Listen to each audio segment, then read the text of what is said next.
大家好，歡迎收睇《中華了解多一點》。今日就係香港回歸祖國29週年，先同大家講一聲7·1快樂，亦都祝願香港繁榮穩定。今日為大家介紹嘅就係讓世界聽見中國引擎轟鳴嘅張雪。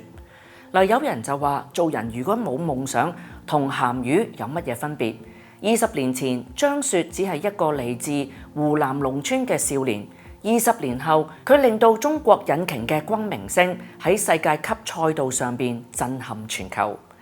張雪1987年出生喺湖南農村，細個父母就離婚，由阿嫲一手湊大嘅。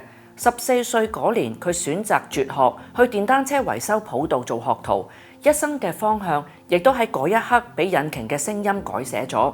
死慳死抵儲到錢，張雪買咗一架仲老過自己嘅殘舊二手日本電單車。佢喺鄉間嘅爛泥路上邊反覆苦練，一次次跌低，一次次爬起身。架車壞咗就自己整翻好啦就繼續練。喺後生嘅張雪眼中，嗰架日本車就係神一樣嘅存在。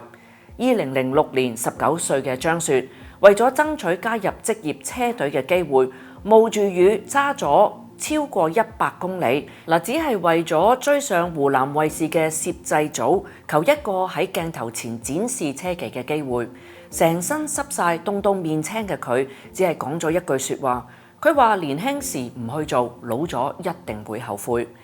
呢一份唔向命運低頭嘅倔強，終於打動咗攝製組啦。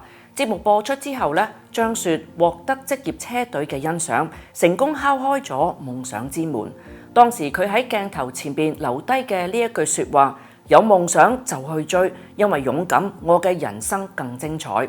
呢一句説話就成為咗佢往後20年人生最真實嘅寫照啦。但係現實總係殘酷嘅，因為身高嘅限制同國內賽事獎金微薄，張雪職業車手嘅夢想就難以為繼啦。2009年已經用晒積蓄嘅張雪，只能夠暫時放低頭盔，輾轉去到浙江嘅電單車廠打工。喺4年嘅時間入邊，掌握咗整車研發、製造到供應鏈嘅全套工藝，亦都係呢一度佢親眼目睹中國電單車嘅困境。大排量引擎、電控系統、精密部件幾乎全部都係依賴進口嘅。國產電單車竟然係低端同埋模仿嘅代名詞。呢一份嘅屈辱激發張雪全身嘅決心。佢好清楚自己或者冇辦法成為世界冠軍級車手。但係佢同自己講：既然我去唔到最前邊，咁就做出可以俾中國車手衝到最前面嘅車。2013年，張雪只係帶住2萬蚊嘅人民幣，就一個人去咗重慶創業啦。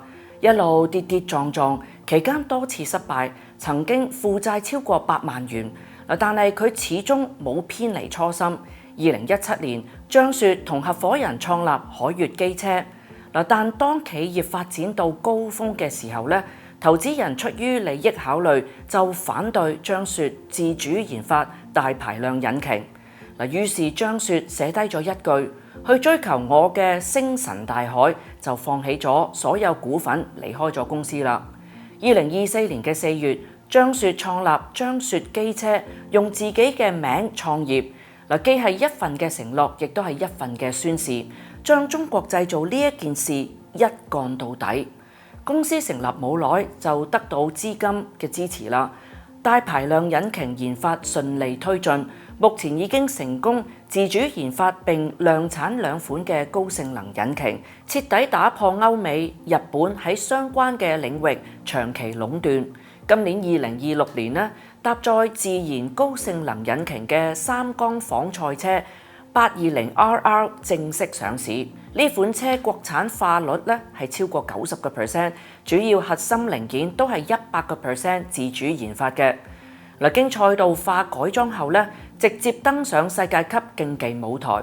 喺今年嘅3月28號嘅葡萄牙波爾蒂芒賽道世界超級電單車錦標賽中量級組別第一回合正賽，張雪機車以領先第二名接近4秒嘅壓倒性優勢奪得冠軍，第二日再奪第二回合冠軍，成功實現2連勝。今次係中國電單車製造商第一次喺呢個賽事登頂，一舉終結歐洲杜卡迪、日本躍馬、川崎等大品牌幾十年嘅壟斷。張雪揮舞住5星紅旗，滿眼淚光，為咗呢一刻佢等咗足足20年。張雪機車一戰封神，奪冠同款嘅車型嘅訂單咧，亦都隨之暴增。但係佢就冇被火爆嘅生意沖昏頭腦，因為佢擔心大排量電單車對新手存在風險，佢主動推出新手禁令。駕齡不足1年嘅消費者咧就禁止購買，就算因為咁樣而損失超過10% 生意都好，佢依然堅持安全至上。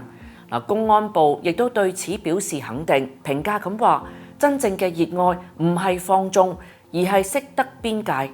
回顧戰勝國際大品牌嘅歷程，張雪自信咁話：車上任何一個零件，只要有圖紙，中國100%做得到。而且絕對唔會比歐美、日本嘅差。佢更加豪言要喺未來嘅5年拎到國際大品牌50% 以上嘅份額。家陣再睇翻後生嗰陣時候，嗰架被佢視為神一樣嘅存在嘅日本電單車，張雪只係平淡咁講咗一句：神也不過如此。第一次拎到冠軍之後，張雪曾經總結：做一件事唔係衝住結果去嘅，而係因為熱愛。可能結果真係會唔一樣。之後張雪機車亦都越戰越勇，多次跑出驕人成績。截至去到今年嘅6月，已成功奪得今個賽季6個嘅分站冠軍啦。由2006年一個雨中追車嘅農村少年，去到今年2026年，令世界聽到中國引擎轟鳴。張雪用20年嘅堅持，將一份普通人嘅熱愛打造成為民族嘅榮光。熱愛可抵萬難，奮鬥才能成功。世界一定會見到更多不斷奮鬥嘅中國人，亦都必定會聽到更多好似張雪機車一樣自信而有力嘅中國轟鳴。未來張雪機車會繼續出戰更多嘅比賽，就等我哋同大家一齊為佢打氣，支持張雪為中國爭光。